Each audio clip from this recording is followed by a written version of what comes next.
Hi everyone, I'm Jay Crew, and this is my unveiling of the new PS5. I just got it in the mail today and super excited to bust it open. The box is huge. I know the console is supposed to be huge, but I'm pretty anxious to plug this thing in and see how it performs and check out the UI and all that good stuff. So let's go ahead and break it open and see what it looks like. Alright, let's go ahead and cut the plastic thingy. Open up the box. Looks like it pulls all the way out.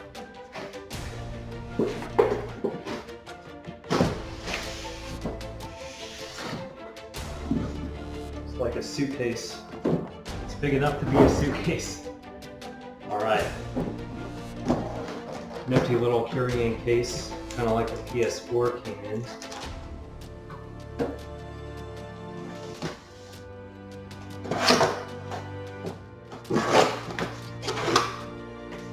So far, it's a box within a box within a box.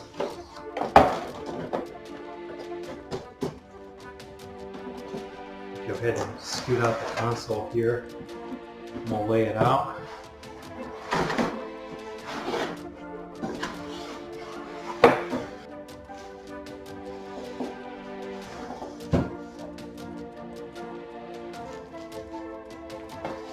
So in this box we should have all the accessories and the controller.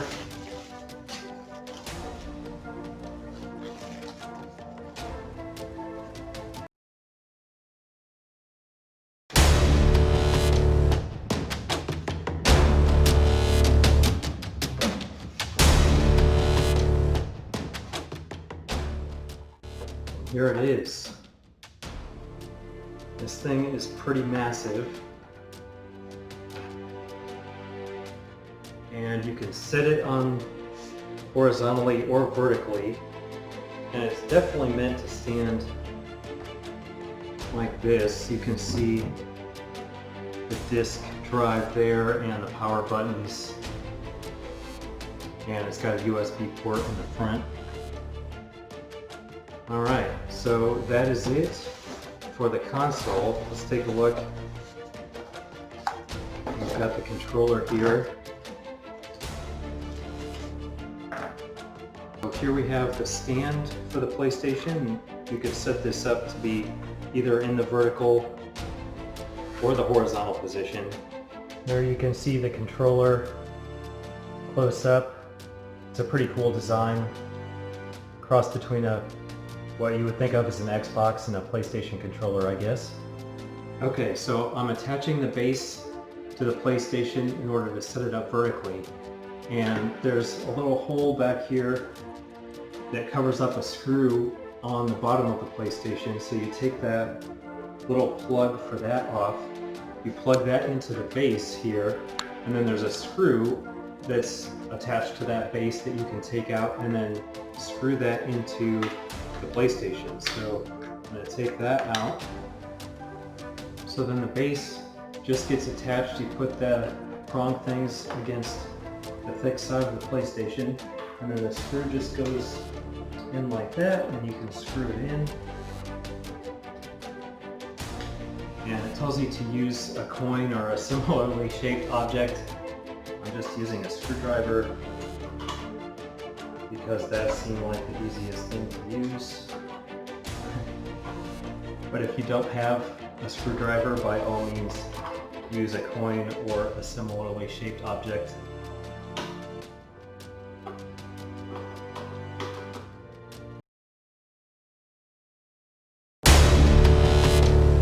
And that's it. That is secure. And go ahead and prop it up here. And that is all good to go. So we're going to set this bad boy up and plug it in and see how it goes. So you can see that after I set it up in the vertical position, I actually ended up putting it in the horizontal position because it didn't fit. It's just so huge and it didn't fit with kind of the rest of my setup. I did have on either side of the center speaker up on the platform, I had my PS4 and my PS3. I ended up taking both of those out because it wouldn't fit on the top.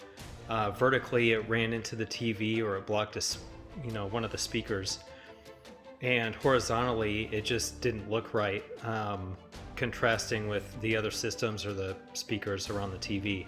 I ended up removing the vertical hooks on there and just setting it up horizontally, putting it in the drawer here, and removing both the upper consoles, and it looks pretty clean like that in that little tiny drawer space right there. So I'm going to go ahead and turn this guy on.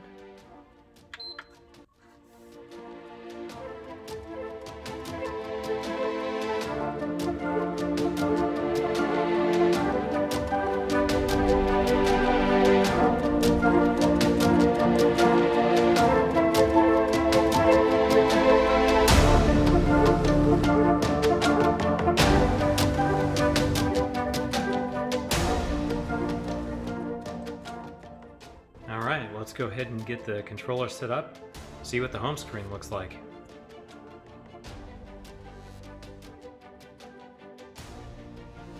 Alright, so I got this booted up, I got everything transferred over. The transfer process was really easy, and they walk you through it in the setup process. And all in all, I think it took only about a half hour maybe to get everything transferred over, maybe a little bit longer than that. But I got games from the PS4 transferred over so that I can play them on the 5, and I got all my data transferred over. I got Spider-Man installed so I can play that, which I'm excited about.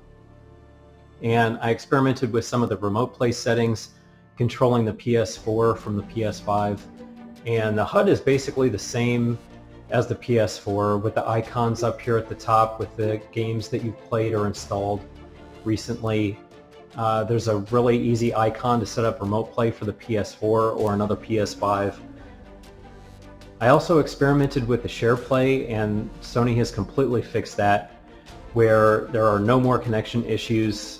Since they did the latest update on the PS4, I don't think there's been a single instance of trying to connect to share play where it hasn't connected properly on the first try. So that's awesome, and they took away the time restriction. So it used to be where you could only connect for an hour, and that doesn't seem to be the case on PS5. You can also have party share play, which is awesome, so you can share play to multiple people in the party instead of to just one player. And it's picture-in-picture now, so if you want to keep doing something on your end while you watch someone else, you can definitely do that, which is cool, and you do have the option to go full screen on that. But moving around the picture-in-picture is pretty awesome. The controller settings are set up basically like the PS4, so you have the network button, you have the settings button. The PlayStation button will bring up kind of a bottom HUD where you have options to see information on the game.